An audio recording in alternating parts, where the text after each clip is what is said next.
That I always get asked by friends of mine, which my circle tends to not be super Bitcoin finance forward, obviously, is, okay, I don't know much. I don't know much about Bitcoin, the depths behind it. I don't know much about the economy, but you know what? I've heard the buzzword around. I know it's gonna be maybe like an asset I wanna invest in, and how do I even buy Bitcoin? So I wanted to do like a Bitcoin starter pack so this is the target of audience, right? Obviously there are safer ways and ways that you recommend. You obviously wanna learn about what it is, why it's important to have some, the safest way to buy it, how to hold it, how to store it yourself. These are all concepts that obviously this is the best, that would be the best alternative. But for the target person who's like, listen, I don't wanna know much, I just wanna buy some, and I want you to easily explain to me, how do I get in on it? How do I buy, whatever your motive might be for buying it, and you could be buying $100, $500, $1,000, $2,000, whatever you wanna buy.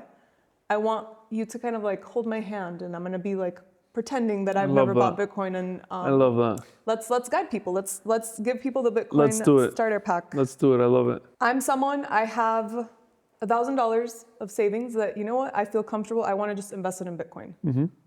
But I don't know about the stock market. I don't know much about a brokerage account, whatever. What is the best way for me to invest my money in Bitcoin? Keeping in mind that I'm someone who is not super well educated on finance and investing, and what's the most foolproof way for me to buy some Bitcoin?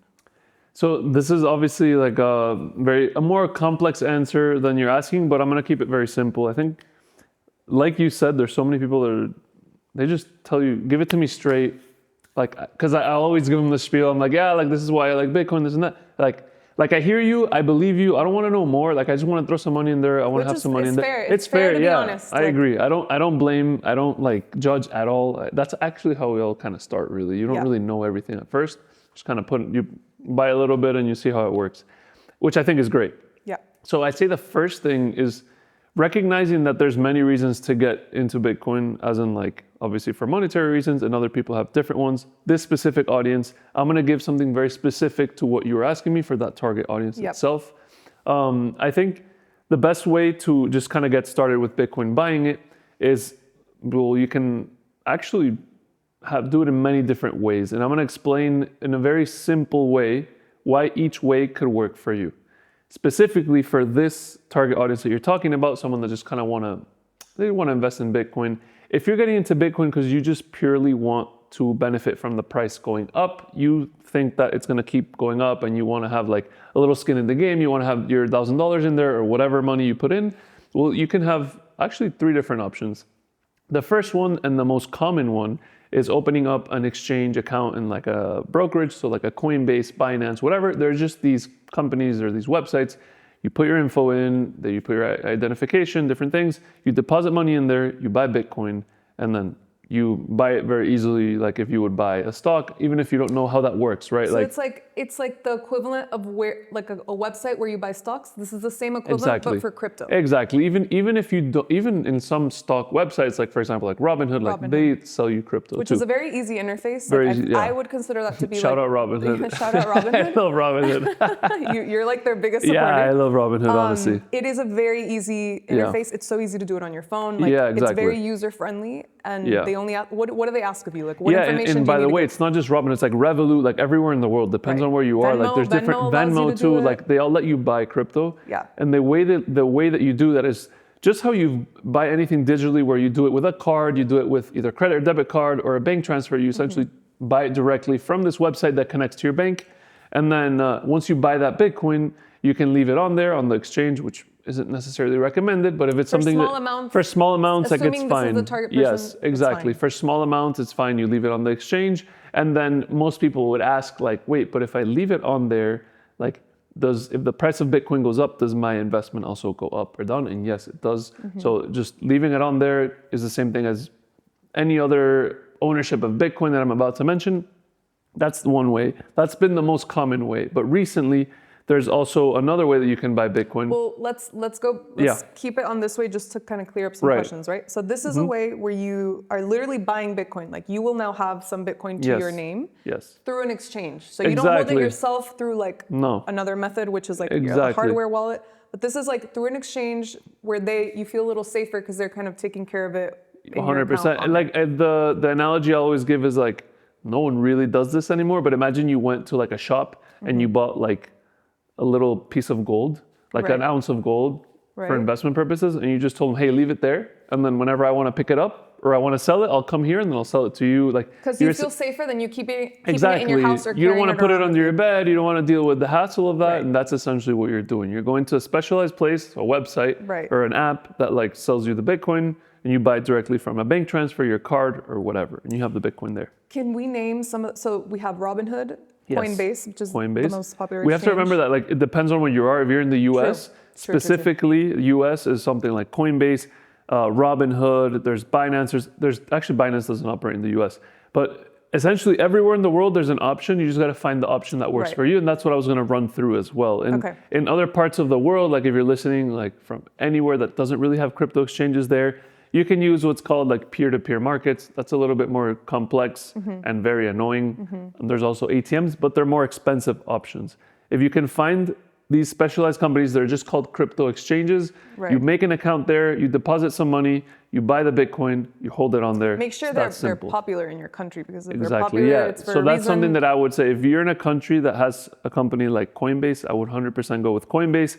Kraken is also one that's very known and it's recognized. Gemini as well, I like. Robinhood, they operate in the US, but I know they're operating in Europe. Revolut, Venmo, PayPal even sells you crypto now. Sorry? Some European ones? Europeans, yeah, I think Revolut is also for European. I think there's a bunch of different ones. I think Kraken operates here too. Coinbase is also on here as well. So I would stick to the well-known ones and like don't ones just use a random exchange. Exactly, and don't fall for like, oh, if you buy $1,000 of Bitcoin, or if you send me this Bitcoin, I'll send you double back. Like, anybody that's trying to sell you Bitcoin or crypto that is not on like an actual trusted exchange, don't buy from them. That's a major disclaimer, yeah.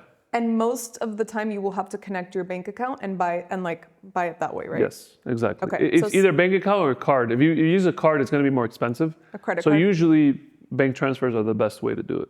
Okay. And also keeping in mind that if you're in a country that doesn't have that option, then essentially you would have to find other ways like ATMs or peer-to-peer exchanges, essentially just buying it from other people. It's a little bit more complex and not recommended, but if that's the only way you can do it, well, that's ideal. Okay, great. That's one option that you can buy Bitcoin. What's another option? Another option is something that recently came out, and it's what we call Bitcoin ETFs. Now, this is mostly... Again, this is for someone who just wants to benefit from the Bitcoin price going up. So you want to put $1,000 in so that the value of your money goes up, meaning that whatever $1,000 you put in is worth $2,000, I don't know, whatever time that happens. The reason that Bitcoin ETFs are popular now and they're recent is because now in the same place where you buy stocks, you can buy Bitcoin as easily as buying a stock. Now that's your typical brokerages like Charles Schwab, like TD Ameritrade, which is now, I guess, Charles Schwab, E-Trade, there's Fidelity, there's so many. The ones where they sell you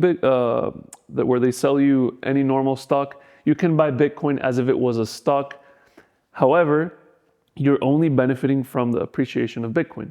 Bitcoin has other properties. Appreciation meaning that it went up. Exactly, sorry. So appreciation meaning that like you want to benefit from Bitcoin's price going up. You want to have a piece of that. So you want your $1,000 that you put in to be hopefully like $2,000, exactly. $3,000. So if Bitcoin goes up, you want your investment to go up. Correct. Bitcoin has other properties that I won't necessarily specify here unless we want to, but no, let's keep it we'll keep it chill just for people who want to benefit from the price going up. A Bitcoin ETF allows you to benefit from that, meaning that you're buying Bitcoin as if it was a stock. Put in layman terms is essentially there's a company who buys a bunch of Bitcoin and then they tell you, hey, for every share you buy of this company, you'll have the right to 1 Bitcoin, let's say.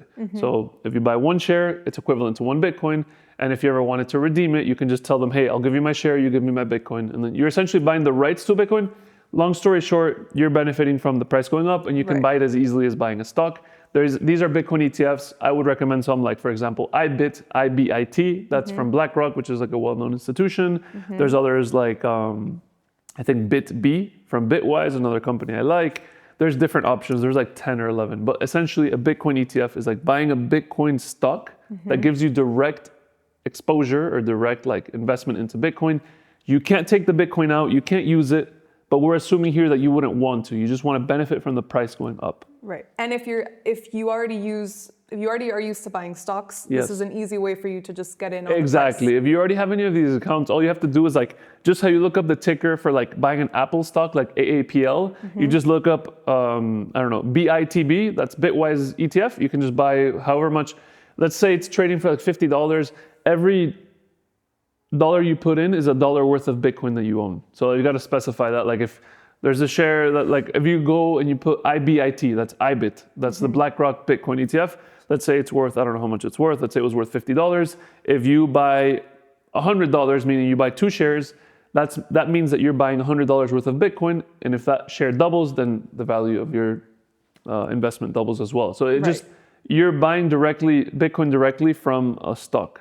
And for people who can get confused with numbers, if it's worth, you don't need to worry too much about the price of the ETF, but like say that the ETF is worth $50 and you want to buy $1,000 worth of that. Exactly, you can get you'll buy 20 shares. 20 shares, okay.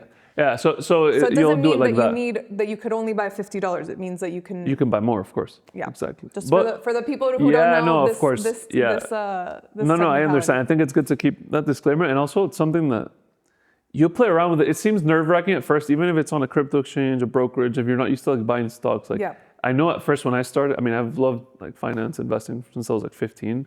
But I remember when I first started, it's a little nerve-wracking. You're like, what am I doing? Like, where's my money going? Like all this stuff. And it happens with everything, not just with Bitcoin. But Bitcoin Starter Pack, this is the second option that makes sense if you just want to benefit. And you already have these accounts. If you already have these accounts, why not? It's even easier. Exactly. You can buy it on your retirement accounts too. Right. Which is a good part of the Bitcoin ETFs. Okay.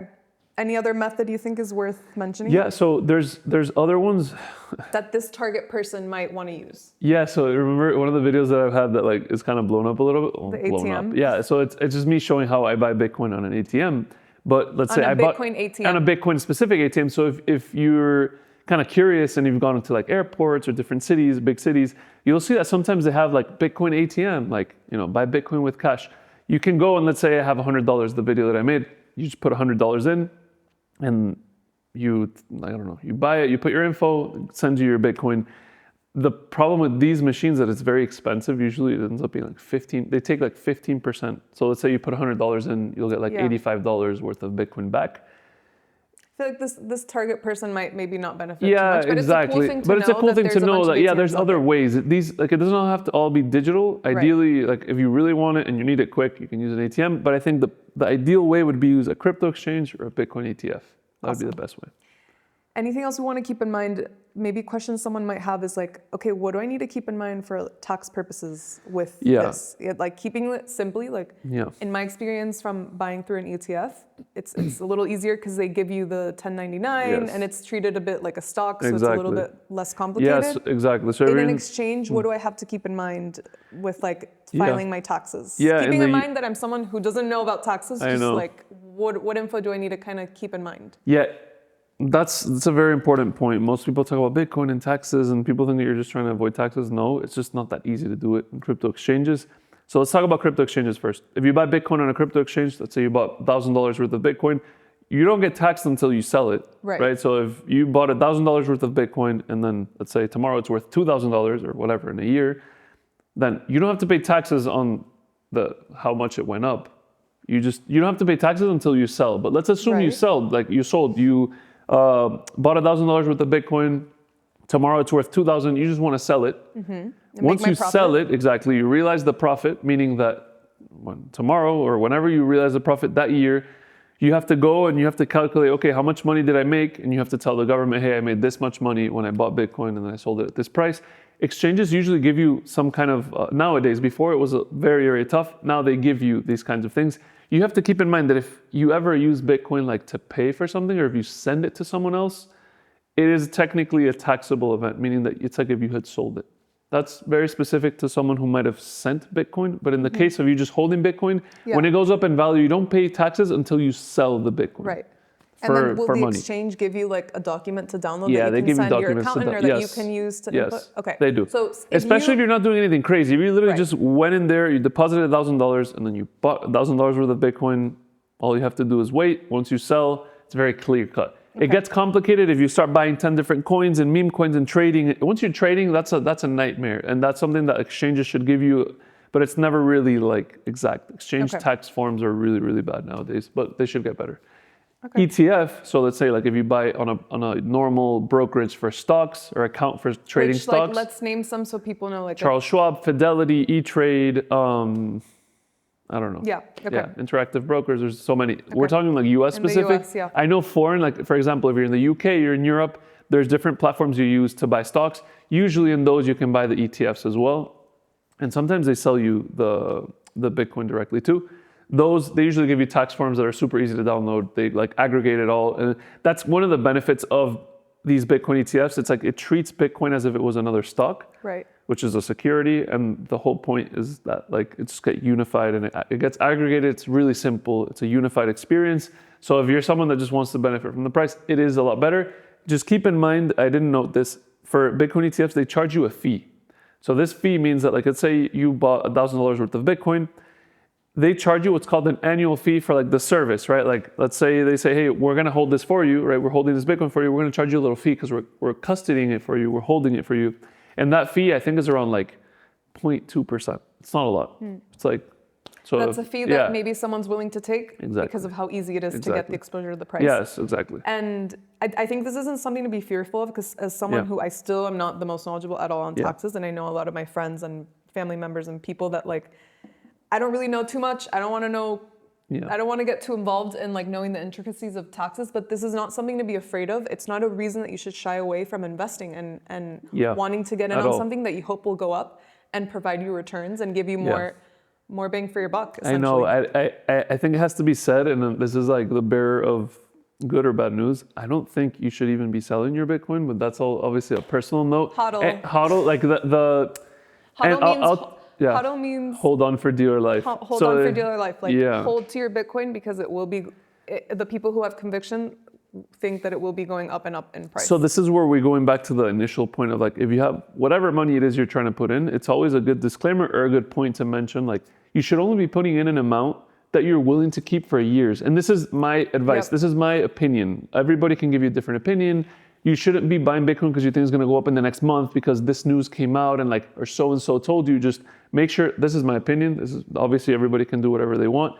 You should be getting into Bitcoin planning to hold it for a while. And when I say a while, I mean years, because you're trading something, which is your money, like let's say the $1,000, which you know these $1,000 in like 2 years, it's going to buy you less things than it does today. So maybe with that $1,000, you can buy an iPhone, but maybe in 2 years, it won't actually even buy you an iPhone. But with Bitcoin, when you put it in Bitcoin and you store it in Bitcoin, it might buy you 3 iPhones. So that's the part Allegedly. So of course, that's all the theory, and that's why we're in this. So if you're in this because you really want to benefit from the price appreciation of Bitcoin, I would say Bitcoin usually works best for people when you hold it for a while. If you start thinking about, I want to buy and sell it because it went up so much today, so I have to sell it and then I'll buy it when it goes down. Like, this is always a losing strategy. I've never met anyone who actually does that and actually benefits more than if they would have just held for 10 years or 5 years, whatever. Like, you know what I mean? Totally. I know people, you can listen to a lot of people like, I bought Bitcoin in 2013. Most of them didn't keep it because most of them said, no, like I'm going to sell it because, oh, wow, of course, if I bought Bitcoin at $100 and it went to 1,000,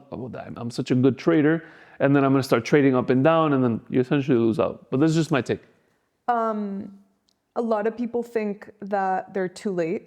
They're just like, I'm too late, the price is too expensive. But you have to keep in mind, if you believe, like a lot of the people who are Bitcoiners and who believe in this as an asset, that this will appreciate over time. We are just getting started, similar to the internet in the 90s. We don't need to go too in depth as to why right now. This is not that episode for this, but just to keep that in mind. Something else I want you to kind of touch on is, what if I'm someone who, listen, I don't make too much money. I don't have too much money, too much savings that I can just start putting into Bitcoin. Can you give a reasoning as to why, like, even just putting like $20 a month or like $50 a month, just like stacking the amounts that you own could be beneficial for you? I think one of the biggest reasons why people don't save, apart from financial literacy, which is normal, like they don't teach you in high school that you should save money and then you should invest it and it'll grow over time and you have your money work for you. If you're someone who's working a lot and you're either making ends meet barely or not so much, or you're kind of feeling a little stuck, or you're feeling like maybe you want to be earning a little more to like secure your future, I think there's a lot of like nihilism or a lot of pessimism when it comes to doomsday, right? Like you and your future, like, no, why would I save? Because I know this money isn't going to buy, like when you feel like you're not making enough, you feel like, oh, I'm only saving $100 a month or $200 a month. What am I even going to do with that? I might as well just take a trip. I might as well just whatever, whatever different things. So it's a lot of nihilism of like, no, I'm just going to like, whatever. The future, I don't even know. My future doesn't look bright, so I'm not even going to hope for it. I'm not going to work for it.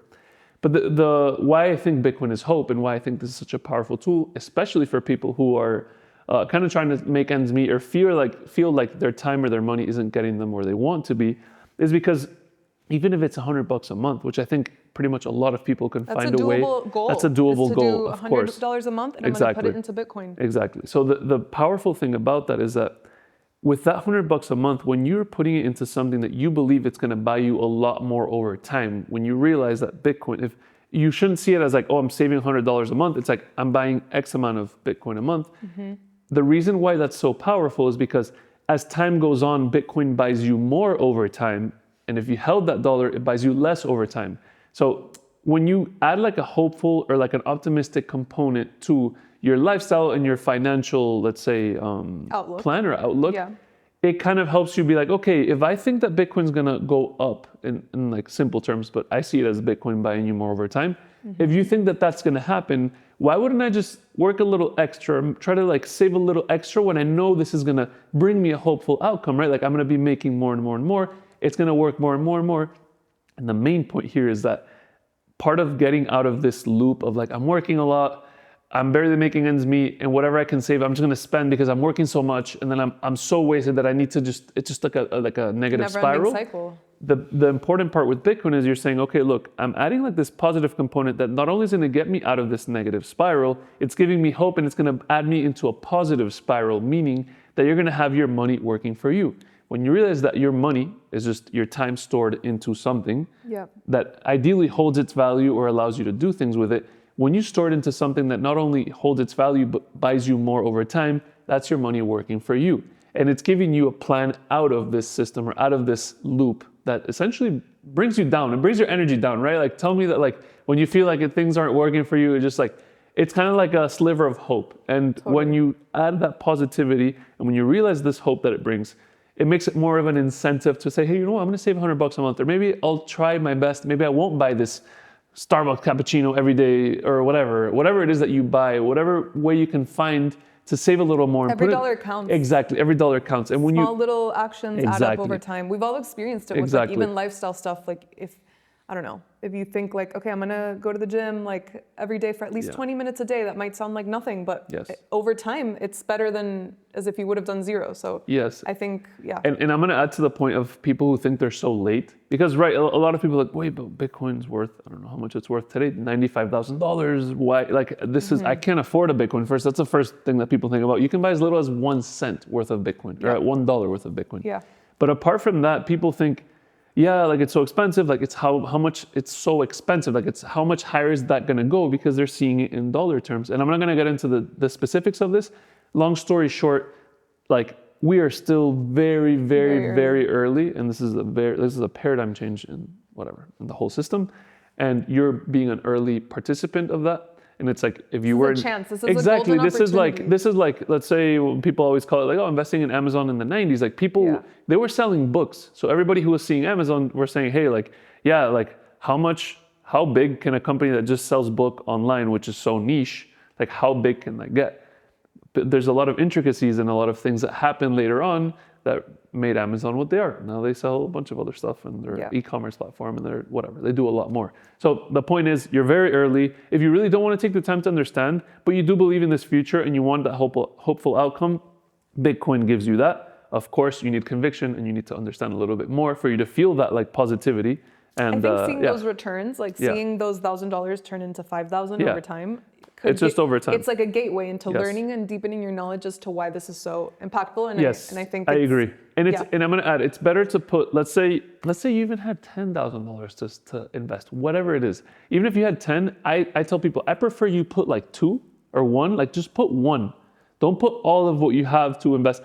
Put 1, but just put enough so that you won't feel the urge to sell if it kind of goes up or if it goes down or that you're too worried. Like, let it do its time, let it run its course. And once you see the outcome that it gives you, it's going to give you that reassurance of like, okay, I'll feel more comfortable putting more and more. Right. Because if you put so much that you feel like overwhelmed and it like affects your energy, like that's not the way to do it. It has to be something that you genuinely believe in. And what's going to give you that belief is that like you experiencing that result. Right, because it goes ideally, right? And we can't predict the future, but ideally, and this is how it's happened in the past, it goes up, but it goes up with going up and down. It's not a straight line up. It's not like, oh yeah, it's a roller coaster. So you have to put an amount that you're comfortable seeing those dips and ups and dips and ups, but eventually believing that it will go up. 100%.